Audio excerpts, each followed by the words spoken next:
When I was 16, I started having heartburn, but I didn't have pain in my upper belly until about 2 or 3 years later, and this pain was awful and hands down the worst part of my reflux journey.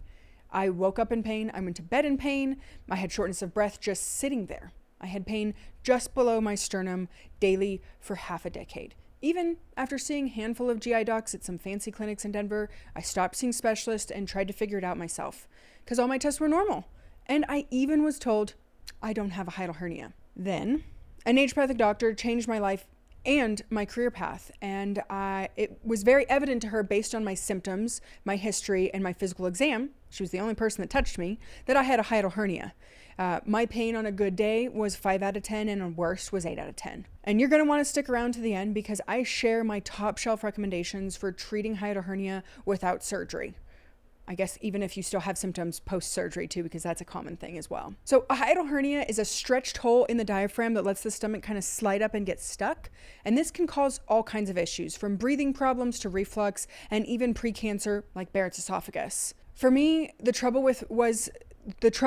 with my hiatal hernia was that it didn't show up on the upper endoscopy, and not a single medical doctor touched my belly until I saw my H-pathic doctor. Hiatal hernias occur in about 25% of patients undergoing an upper endoscopy.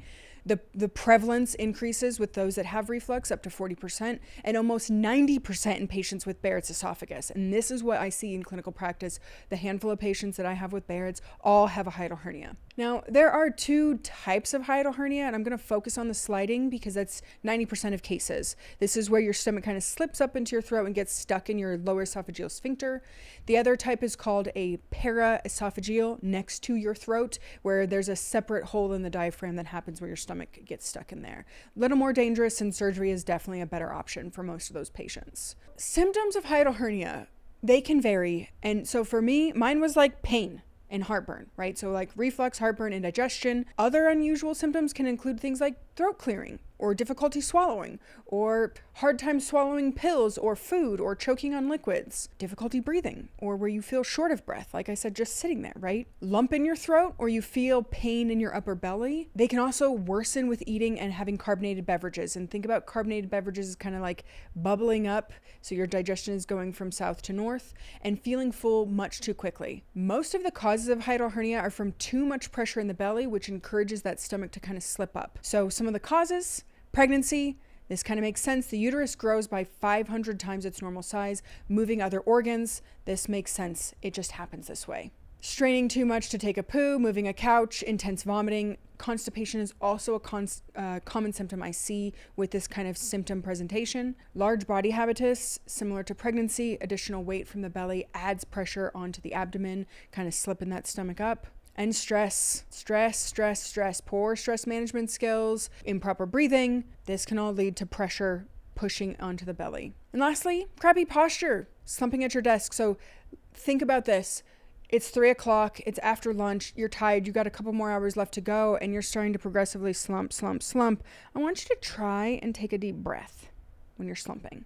Hypermobility syndrome, the one exception to the pressure is hypermobility, in that this is a ligament laxity syndrome.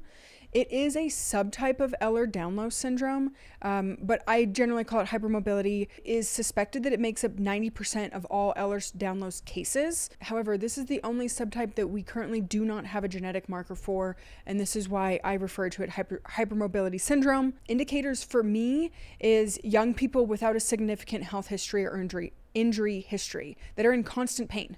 Like, I'm talking like chronic muscle and joint pain, and maybe they're an athlete, maybe not. Like, they're just hurt all the time. Chronic migraines and or headaches, irritable bowel, the gut cramping, the acid reflux, the diarrhea, the constipation, anxiety, depression, and kind of like a weird fatigue, right? You're like 16, you shouldn't be having fatigue. And then instead of treatment or I chose not to get treatment. I chose not to get surgery because the main surgery, the Nissen fundoplication for a hiatal hernia, often fails. And most people need multiple rounds of the surgery to get it to stick. The best way I have found, both personally and clinically, to treat a hiatal hernia without surgery is breathwork. And this helps to strengthen the diaphragm. And I do this with paced breathing.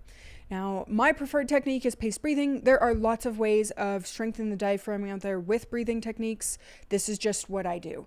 And there is an app called Paced Breathing that you can download. and I'll have you set it to 5 seconds in, 5 seconds out. No pauses, no holds.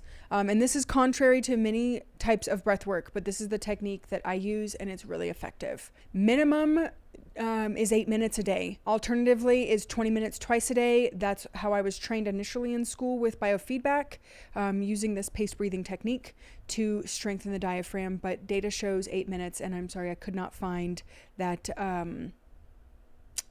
study that showed that.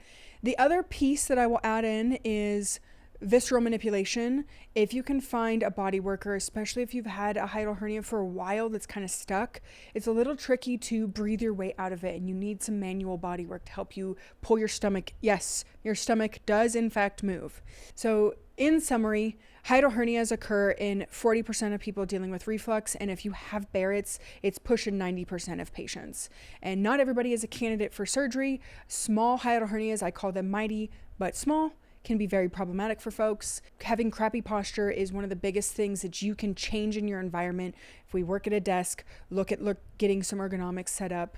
And then the two recommendations would be paced breathing, 5 seconds in, 5 seconds out, 8 minutes a day, and look at getting a good visceral manipulation practitioner. They're typically Burrell Institute trained. And if you found this helpful, or you're curious about learning other techniques to support yourself having a hiatal hernia and you don't want to get surgery, I will drop my calendar link for a discovery call and we can chat and see if we're a good fit.